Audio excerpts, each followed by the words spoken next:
ፕሮግራማችን የከፍታ ነው። ከፍ ብለን እንበራ። ትንሽ መብላት ከቻሉ እንግዲህ ይብሉ። የዘጠናዎቹ የሙዚቃ ፈርጥ የተወዳጁ ድምፃዊ የታደለ ሮባ ባለቤት ገመና ሲገለጥ ያልታሰበውና ያልተጠበቀው ክስተት ዓመታትን ቆጥሮ ብቅ ብሏል። ከቅርብ ጊዜያት ወዲህ ከሚሰጡ ቃለ መጠይቆች ጀርባ ያልተነገረና ያልተገለጠ የተባለው ገመና ከአሁኗ የታደለ ሮባ ባለቤት ወይዘሮ ቤቴሌም ጋር በተገናኘ የቅርብ ሰው ያወጣው መረጃ አነጋጋሪ ሆኗል። ይህን ጉዳይ በስፋት እንቃኘዋለን። እስከ ፍጻሜው አብራችሁን ቆይታ አስታድርጉ። ከዚህ ጉዳይ ጋር በተገናኘ የቀድሞ ባለቤቷና እንደዚሁም ከቀድሞ ባለቤቷ ካገኘችው ልጅ ጋር በተገናኘ የተያዘ ጉዳይ ብዙዎችን እያስገረመ ይገኛል። ለመሆኑ ጉዳዩ ምን ይሆን? እርሷስ በዚህ ጉዳይ ምን ሐሳብ አስተያየት ሰጠችበት? በዝርዝር እንቃኘዋለን። እስከ ፍጻሜው አብራችሁን ቆዩ። ይህ ኢትዮ ግሎባል 360 ኒውስ ነው። ውድ ቤተሰቦቻችን ለቻናላችን አዲስ ከሆናችሁ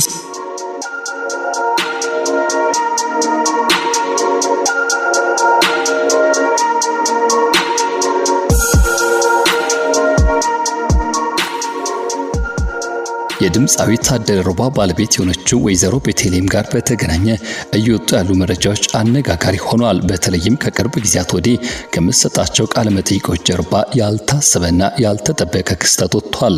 ይህ ቃለ መጠይቅ ከእውነት ማንነቷ ጋር የሚጋጭና አንዳች ገመናን ለመሸፈን የሚደረግ ሩጫ ነው የሚል መልስን ይዘው የመጡት አንድ ግለሰብ ከእርሷ የቀድሞ የትዳር አጋር ጋር የቀረበ ወዳጅነት፣ የዘመናት አብሮነት አለን ሲሉ ይህ አደባባይ ላይ ያወጡት ገመና ብዙዎችን ያስገረመ ይገኛል።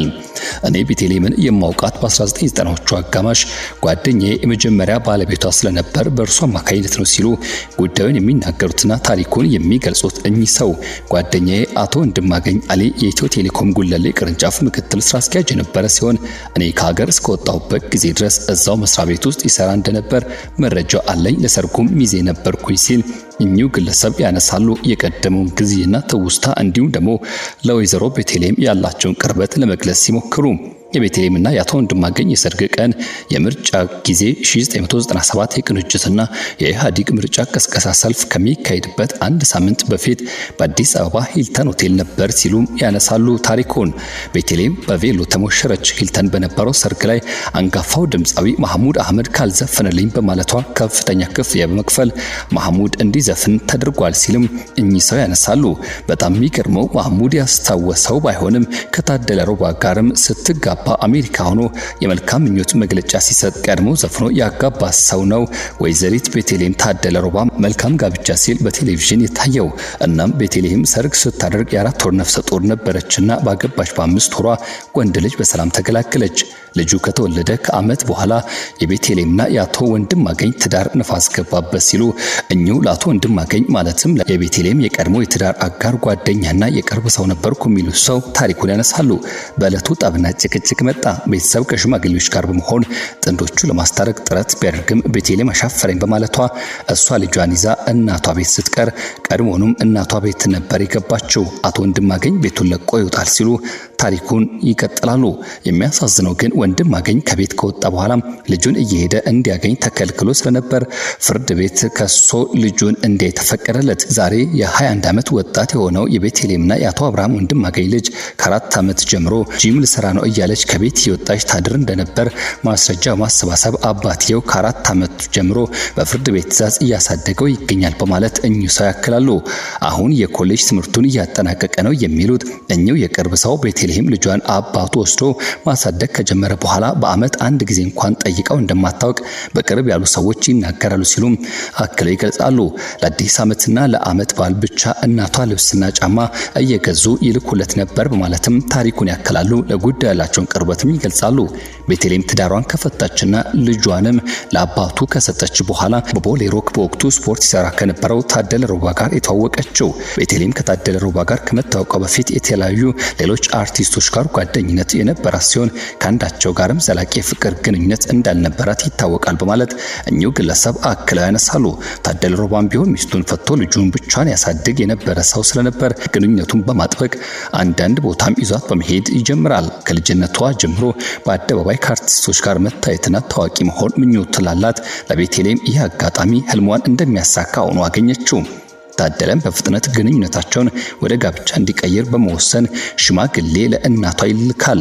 አስቀድሞ ስለታደለ መረጃ ለእናቷ ያልሰጠችው ቤተልሔም ሽማግሌ የላከው አዝማሪው ታደለ ሮባ የተባለ ሰው መሆኑን ሲያውቁ ያብዳሉ። ፈጽሞ አይደረግም አሉ።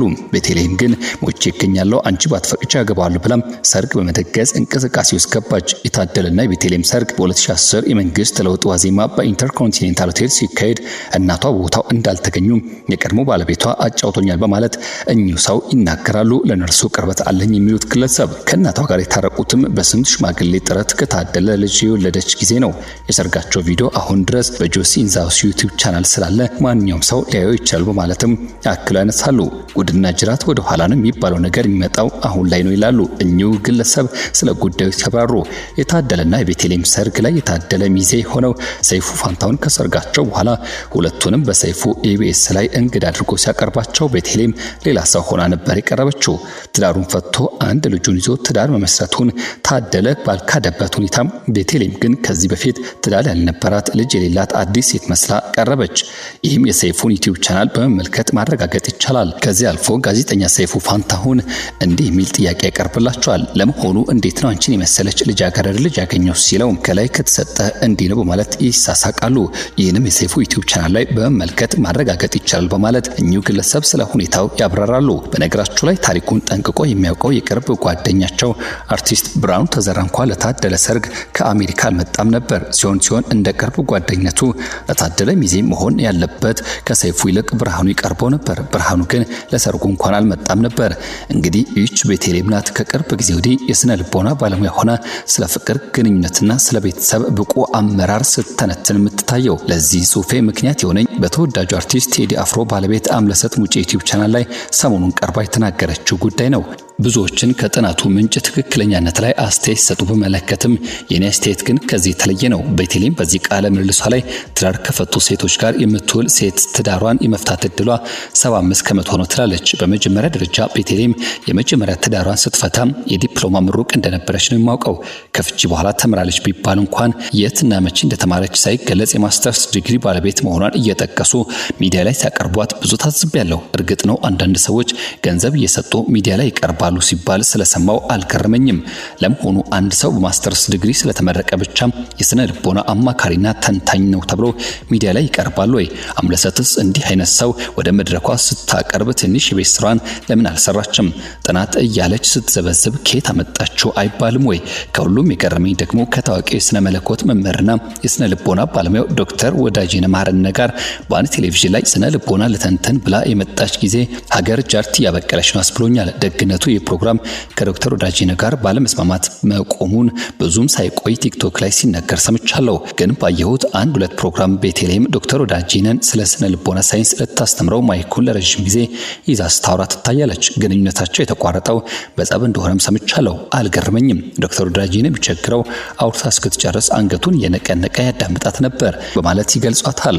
ሰዎች ለሌሎች አርአያ መሆን ከፈለጉ በራሳቸው ህይወት ውስጥ ያሳለፉትን ገልጸው በሐቅ ልምዳቸው ማካፈል ይገባቸዋል በማለት ሐሳባቸውን የሚያጠቃሉት እኚህ ሰው ካልሆነ ዝም ማለት የተቻለም ቤተልሔም የትዳር አማካሪና ምሳሌ ሆና መምጣቷ አስቤውም ደክሞኝ የተወኩት ጉዳይ ነው። ልጇን ለአንድ ጊዜ ዞር ብላ አይታ የማታውቅ ሰው እንዴት ስለ መልካም ትዳር ልትመክር ትችላለች? ስላለፈችበት አጋጣሚ ለምን አላነሳችም? ለምን አልገለጸችም? በማለት ጥያቄውን ያነሳሉ። ከዚህ በኋላ ቤተልሔምን ሚዲያ ላይ ይዛችሁ የምትቀርቡ ጋዜጠኞች በዋነኛነት ለመሆኑ የመጀመሪያ ትዳርሽን የፈታሽው በምን ምክንያት ነው? የመጀመሪያ ትዳርሽ ውስጥ ሆነሽ የወለድሽው ልጅሽን የካድሽው ለምንድን ነው? ለመሆኑ ማስተርስ ዲግሪ ተማርኩ የምትይው የት ዩኒቨርሲቲ ነው? ለመሆኑ ከዶክተር ወዳጄነ ጋር የጣላችሁበት እውነተኛ ምክንያትስ ምንድነው? የሚሉና ሌሎች ጥያቄዎችንም እንድትጠይቁ እመክራለሁ ሲሉ እኚሁ ምስክር የተባሉት ግለሰብ መገኘን አድርጌበታለሁ ካሉት ከሀገር ካናዳ ቶሮንቶ መልእክታቸውን ልኳል። ሐሳባቸውን አጋርተዋል። ታዲያ ተከትሎ በርካቶች ማህበራዊ ሚዲያ በተለያየ መልኩ ስሜቱን እየተጋሩ ሐሳባቸውን እየሰጡ ይገኛሉ። የሰው ልጅ በቀደመ ህይወቱ ሊመዘን አይገባም የሚሉ ሐሳብና አስተያየቶች መስጠትን ጀምሮ ለምን የቀደመ ማንነትን መደበቅ አስፈለገ? ትክክል ናቸው እሳቸው፣ ገመናው መውጣት ነበረበት በማለት የሚሟገቱ አልጠፉም።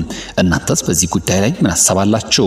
ሐሳብ አስተያየቶቻችሁን በሐሳብ መስጫ ሳጥናችን ልታካፍሉን ትችላላችሁ። ወደ ቤተሰቦቻችን ይህ ኢትዮ ግሎባል 360 ኒውስ ነው። ለሰዓቱ ያዘጋጀነው አነጋጋሪ ጉዳይ ደግሞ ይህን ይመስል ነበር። መልካም ጊዜ በያላችሁበት። ለቻናላችን አዲስ ከሆናችሁ ሰብስክራይብ፣ ቪዲዮን ከወደዳችሁት ላይክ፣ ሼር በማድረግ ሌሎች ልታካፍሉ ጋበዝን። መልካም ጊዜ